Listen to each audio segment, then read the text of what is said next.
Well, as we continue to wait for the big roster moves to happen here for the Edmonton Oilers, now with the possibility of Kyler Yamamoto going on LTIR, it seems like the Oilers might have some more clarity on a deadline acquisition and a potential D-man in the works too, as things kind of continue to shake out here between now and the first week of March. Folks, this is Dolynny TV. Good morning, good afternoon, good evening, wherever you're tuning in from, as we get set to discuss two very big rumors popping up here in Oilers land today. One more so floated just as an idea, the other confirmed to be a possibility by Jeff Marek on the 32 Thoughts podcast today. Anyway, before we get there, friends, of course, the housekeeping notes that seem to have worked really well yesterday. I made mention of it in the huge moves coming as we wait to re-up Evander Kane into the lineup here. That video, thank you so much if you watched that. Now closing in on 10,000 views. That's a first this season, by the way. But as it's closing in on 10,000 views, obviously, if I'm going to sit there and continue to have success like that, I better make mention of this. Friends, if you're looking to continue to hear from me on the Oilers, make sure to consider hitting that subscribe button here on Dolynny TV.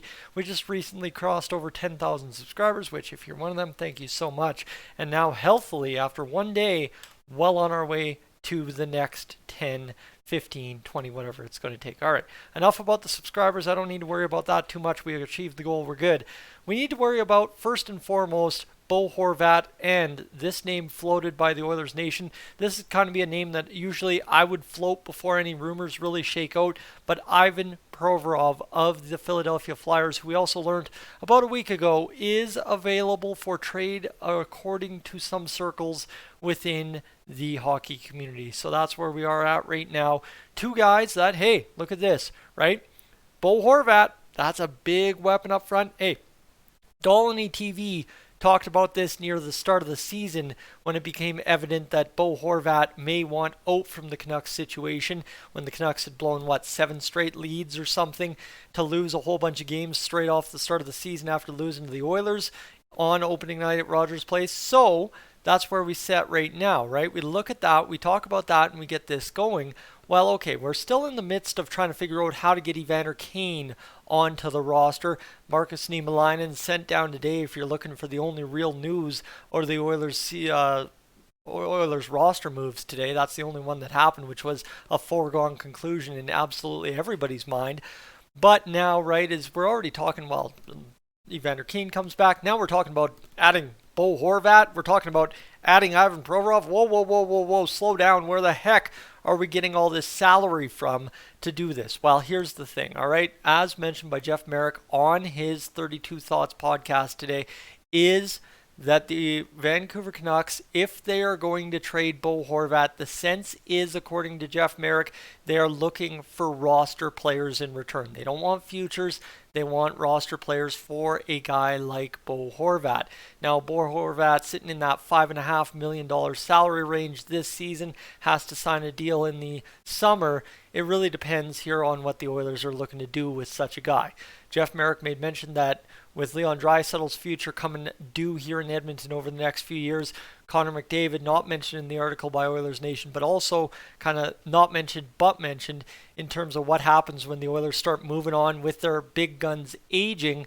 Well, Bo Horvat in that 27, 28-year-old range fits right in with where we're at right now, what we're trying to build going into the next few years.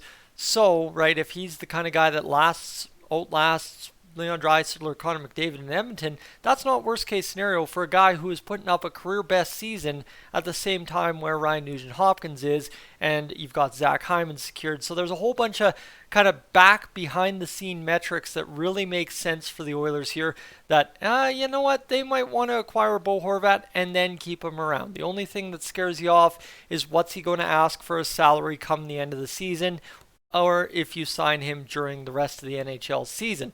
So that's kind of the question marks here surrounding the Oilers, is how do they make it work post this season? And that's really the big question if they were to go out and acquire Bo Horvat, because it would cost you a lot to add one player to your roster for 3 months and a little bit of playoffs, right? That's what the problem is going to be, right? Is I assume if the Oilers make the playoffs, we're playing March, April, and a bit of May at minimum with Bo Horvat in the lineup. So what would it cost for that? versus what it's going to cost is probably going to cost the same, but what's it going to cost after the fact the season's over in terms of a new contract to keep them around after that. If you're giving up roster players, right, yes, Puljujarvi, Warren Foegele, list goes on and on and on, however you want to shake that one out, that's fine. Again, I keep mentioning those names. People are getting upset with it, but you tell me, are the Oilers going to trade Zach Hyman to facilitate somebody coming into the roster? Are they going to trade Evander Kane, right? These are the guys that are expendable. Derek Ryan now expendable as well. I mean, you're probably not trading Dylan Holloway away. You might in a Bo Horvat deal, but you look at how this roster is built, I think you want some value contracts next year, especially if you were to bring a guy like Bo Horvat into the fold. So that's where we're sitting, right? Is for the Oilers, they need to figure out how to get these value add contracts fixed in without having to give up too much to acquire anybody, let alone Bo Horvat. And that's the problem here. Bo Horvat's a big fish, kind of the same essence of a Patrick Kane and some other names we've mentioned over the course of the season, a Jacob Chychrun, a Matthias Ekholm, right? Those are the big fish for the Oilers right now. Well, you try and shake it out, that's going to cost you, and that probably more than likely scares away the Oilers. But the fact that Jeff Marek is mentioning it on 32 Thoughts, and given everything that is shaken out for the Vancouver Canucks today, I am sorry if you are a Canucks fan. That is a disaster masterclass by Jim Rutherford today. But at the end of the day, is Bo Horvat has been on the outs with Vancouver all season long, and nothing has changed by end of day when you're watching this video. You mentioned Ivan Provorov. This is an idea that was floated out there by the Oilers Nation here today, and I think this is just more one of those things of, hey, you know what, this name is out there. Same thing as I would do here on Dolynny TV, take an exploratory look. Is this what's going to happen? Is this something that could happen? Is this a name the Oilers are going to keep checked on the list until it's unchecked or brought into the organization? There's a ton of that kind of stuff going on already behind the scenes for the Oilers. So realistically, I'm not going to try and break down why trading for Ivan Provorov is a good idea. I'm not going to break down stats. I'm not going to get too excited about this one yet, because obviously I'm not the one doing it for the first time here on YouTube.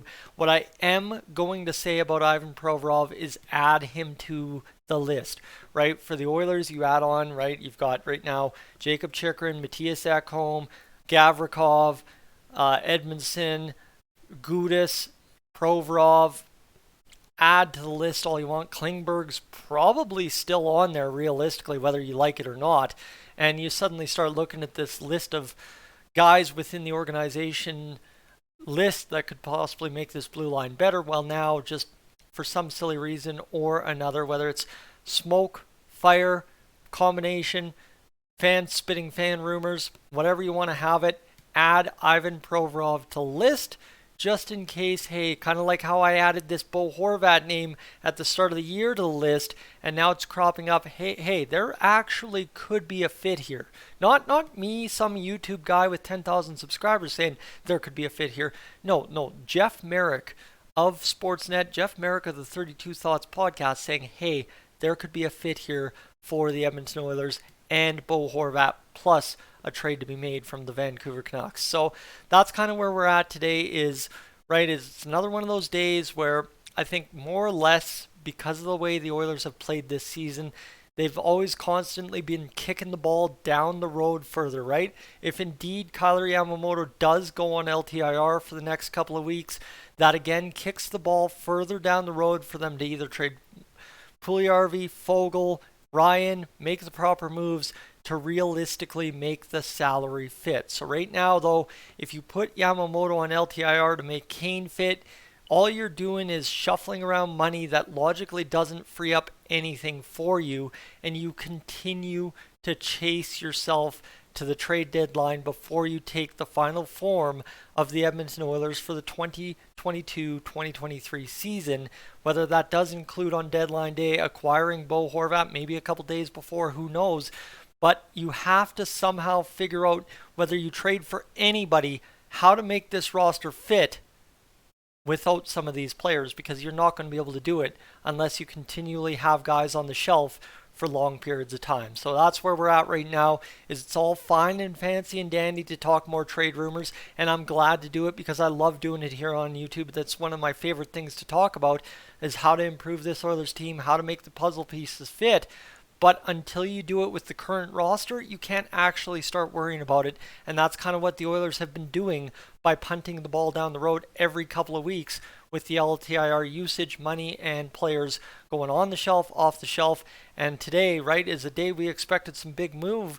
And we got Marcus Niemelainen sent down on a chariot to Bakersfield to go resume playing hockey because he's been scratched the last couple games. That's where we're at, right? That's $762,500 off the Oilers' books. That does not solve a problem. And that's where we are today. Friends, I'm Tyson, this is Dolynny TV. Thank you so much for tuning in this afternoon, this evening, this morning, if you're tuning in here on Tuesday morning.